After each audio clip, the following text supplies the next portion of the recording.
Welcome to the Noble Ape podcast, Ape Reality. I'm Tom Barbalet, and this evening I was going to talk about the San Diego State University Education Technology class that is using Noble Ape, and I was going to do that exclusively. However, I have to apologise that I'm not going to do that exclusively, because obviously the Google issue requires some editorialisation currently. I have a page on the Noble Ape site which deals with the information that I'm receiving and the information that I've gleaned about what is going on with Google and the Noble Ape site. None of this information comes from Google. There are people at Google who use Noble Ape, I know this for a fact, and I have a view of no tolerance with regards to any enterprise that will delay or in some way interfere with my development of Noble Ape or my work with Biota. I've come to this view really in the past year, following 12 years worth of occasional nonsense associated with these kind of things. I have a history with regards to this kind of nonsense going on, and I have absolutely no time for any of it. I think what's happened here is that there are a few folk at Google that have decided that they're going to implement a particular analysis and removal tool, and Google doesn't want to take any responsibility for the effects that this tool has. The editorialization that you'll find on the Noble Ape page with the audio link through to Jason Calacanis in Twit 121 indicates quite clearly that there is an in-crowd of people who are in the know who don't have to deal with this because they contact the specific folks at Google, and then there's the rest of us. Google responded very quickly to reinstate people who they felt had been, caught in the dragnet unfairly. The PageRank thing, you mean? Yeah, I mean, yeah. I dealt with, a bunch of people who asked me, like, hey, can you forward me on to somebody at Google, which right. I did as a favor. And, not that I have any influence, I just happen to have a contact or two who I said, hey, this person's a good person. I'd like to thank the 6 people who have dug the page associated with this on the Noble Ape site so far. It represents about 10% of the general listener base of the Ape Reality podcast. If you maintain a web page, imagine what it's like to have Google delist that web page. That's all I really have to say with regards to this. Please go through to the page, keep up tabs on what's going on with regards to this issue, and please, if you have a dig account, dig the page related. As I say, I have absolutely no tolerance for any enterprise that wants to waste my time with regards to Noble Ape and Biota development. The whole situation is ridiculous. With regards to the previous podcast, I wanted to talk a little bit about ApeScript, and we're now into the normal Ape Reality podcast, as opposed to the angry and somewhat frustrated past 2 days worth rant. In the previous podcast, I talked a little bit about ApeScript, and I'd like to say that what occurred to me through doing that podcast, and particularly after I'd finished mixing the podcast, was that ApeScript should be a removable component which is similar in some regard to the graphics components of the simulation. So my thinking is that I should provide an interface through to the variables in the simulation, which is currently the interface that ApeScript abuts onto in terms of communicating with the simulation core, and this interface should be available for Python, Java, you name it, C++,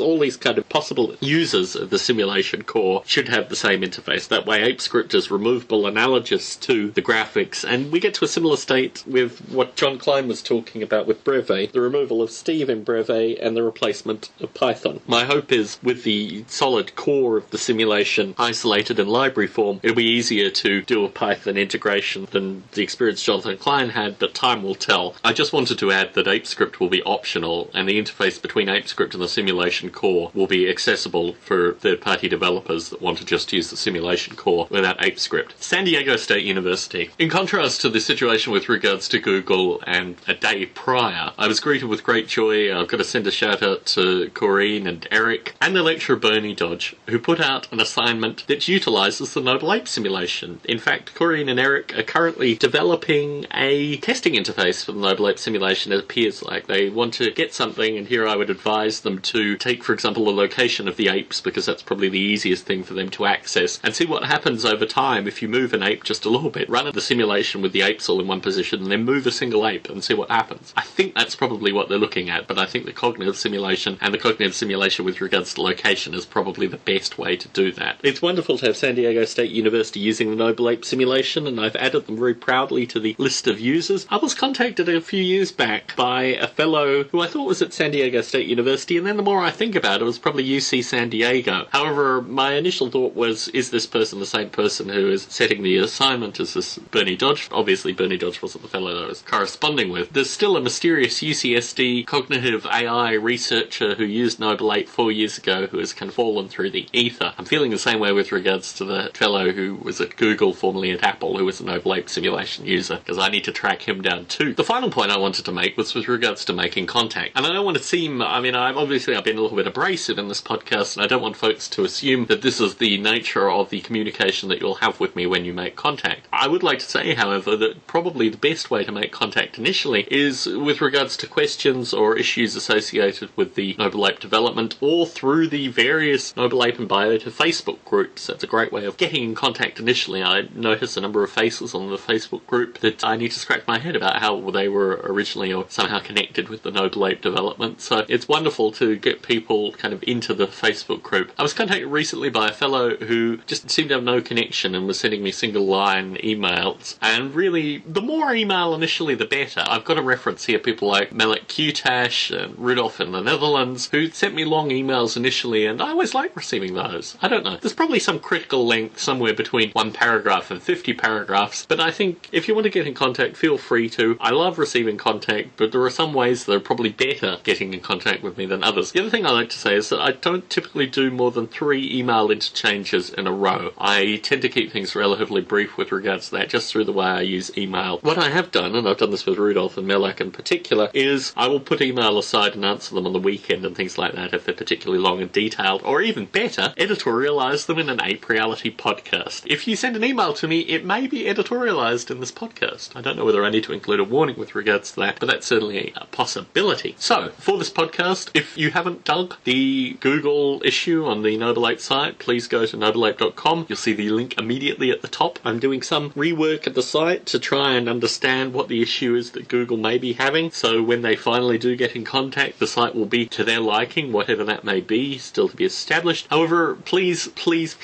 dig the related issue, and if you have a blog or a podcast or some means of editorializing this situation, and, well, if you have a web page, imagine what it would be like for Google to delist that web page, and imagine the effect that that would have to lose 60% of the search traffic just instantly for no apparent reason. I think this needs to be covered, and I don't see it currently being covered in the tech media. The twit link indicates to why. You get to hear Calacanis in his own words say how he solved the situation for a few of the people that knew him, and that made it acceptable for all, clearly. If you want to get in contact, Tom at nobleape.com. The week of exciting Noble Ape development is coming up next week. It's amazing all these things that come up prior. I suspect probably that Google will get in contact with me sometime next week, so maybe I'll stay off email next week and just record podcasts. I'm really looking forward to that. My primary desire over that period of time, obviously, is to write the first chapter of the second book. However, I'll probably be doing some Noble Ape development, probably some email correspondence, and no doubt maybe even record a podcast or two. I may record a podcast on Friday, actually, just as a recap of what has been achieved through the week. Thank you very much for tuning into this podcast. Look forward to you tuning into the next podcast.